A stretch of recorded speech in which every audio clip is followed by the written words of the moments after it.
Hello everyone, and thanks for joining.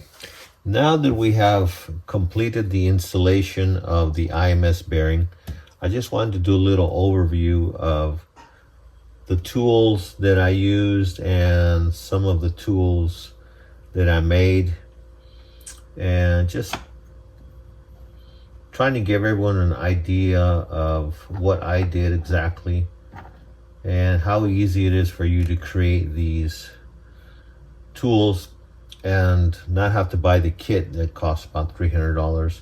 And you could also have these if you need to do other projects. So I'm going to go back to initially why I did this. So this is my IMS bearing that I took out of my 2001 Porsche Boxster. It is a dual row bearing, and as you can see, it does have quite a bit of play in it. Now that I've replaced it, the car really runs a lot smoother and I have a peace of mind. Okay, so we're going to go over these one by one. This was a tool. Well, let's go back a little bit. After pulling the transmission off and the clutch, the flywheel, we then come up to the IMS bearing. So this is my old cover of the IMS bearing that I had, and this comes on like so. It slips in here, okay, and that's my old IMS bearing. Is the nut that holds it in place. And again, you could clearly see how much play is in here. Anyhow, after I removed the IMS bearing cover, I didn't buy the kit that has a bolt that connects to this, runs through this pipe here. As you can see, it just fits right through. And then what you do is you put on a couple of wires with a long bolt, and as you tighten down, I'm sure you've seen videos, it pulls the bearing out of the IMS shaft. What I elected to do was I bought this tool here. It cost me 25 bucks on Amazon. And as this sits in the motor in the IMS bearing, this puller goes inside here. Initially this is in here, right? So you gotta pop this out. This pops right out, stays in the IMS bearing. You can pull it out real easily after you pull this. You slip this tool in, and as you screw this down,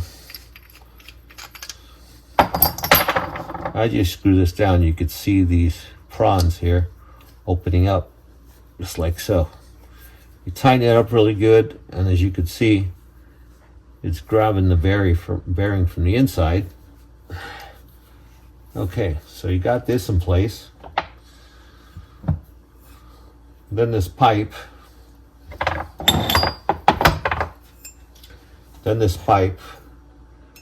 which measures 6 inches in length,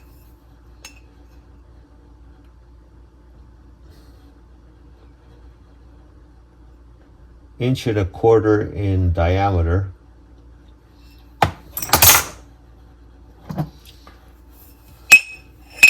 slips over this tool, rests on the IMS bearing,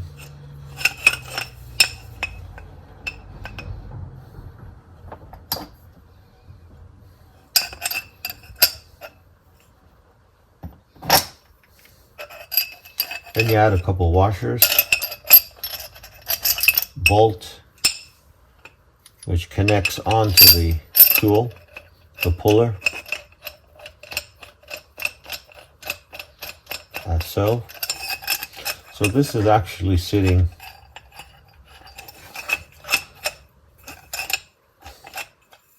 about that far in. on the IMS bearing. So as you tighten this outer bolt, it slowly pulls the IMS bearing out of the IMS shaft. Boom. Once that comes loose, just pull this out, remove your pipe, unscrew this, and there's your old bearing. Again, this is a tool. I got it on Amazon.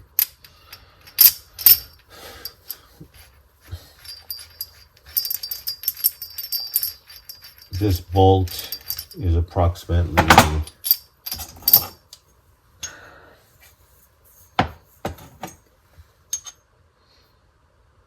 3 inches long.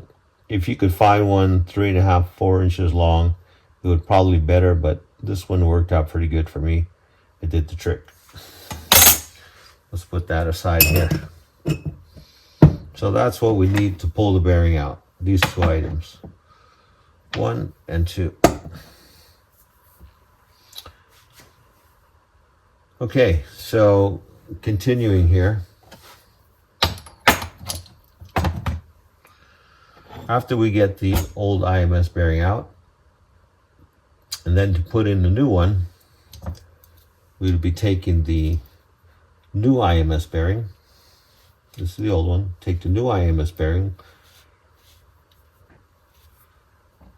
This is where this pipe comes in.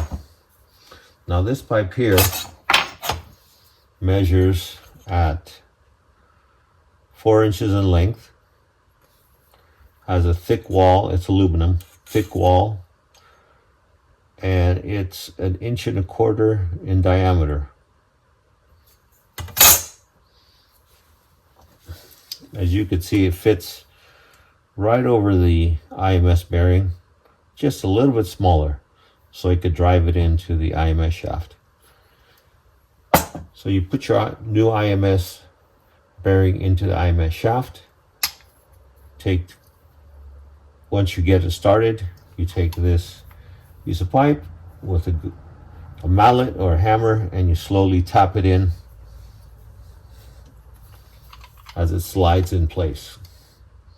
Once that's in place, put that aside, put your new pins.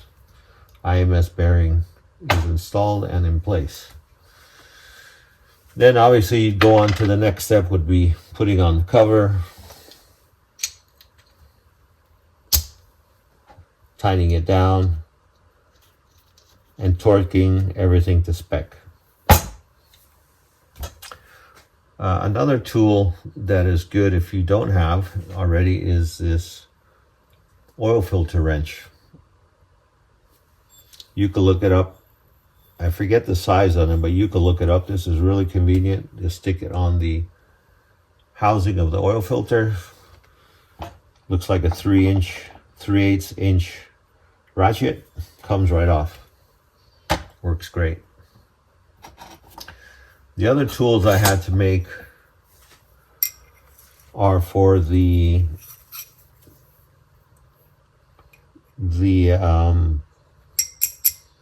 cam locks, camshaft. These are camshaft locks. Very easy to make. They measure 1.5 inches wide by about 3.5 inches long. It's about 1/8 of an inch thick. So what you do is you pull off the two cam covers. This sits like this. Hold that up against where the cam covers are, the two holes here and there, and just take a screwdriver and mark how much you have to cut out for it to slide in over the cam, which is down in this area. And then once you get that in deep enough, take another pin and mark out your hole.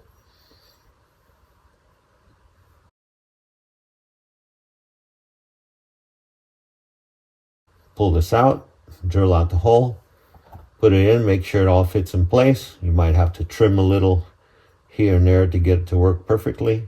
Once you got the first one made correctly, this is your first template. Make a second one identically, and these are your two cam locks. Putting those aside,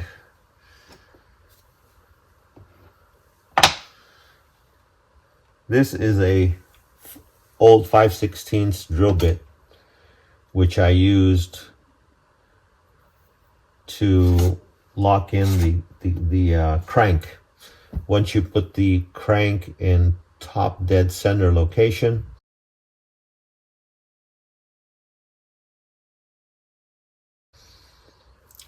you put this in through the little eye looks like a little eye drop hole. Shove that in. You might have to wiggle the what's called the crankshaft a little bit. That'll slide it in place. That's the other tool you need. This is an old bolt from the crankshaft flywheel. And what I did in order to put the flywheel back in place without having to hold it up while I line everything up, because it's pretty heavy, is I took an old flywheel, cut off the head, screwed that in, and then took the flywheel and just hung it right into position. This held it in place, wiggled it just a little bit. These are all outlined on the films I made. And then put in all your bolts, remove this, and you're on to the next step. This tool comes with the clutch assembly. It's essentially a guide pin. And after torquing all the bolts on the crankshaft for the flywheel, where you had to go an additional 120 degrees, I purchased this on Amazon. It spins all the way around. So what I did is I went to 0 degrees, which is right here, and then 120 degrees right here, and I just turned from 0 degrees.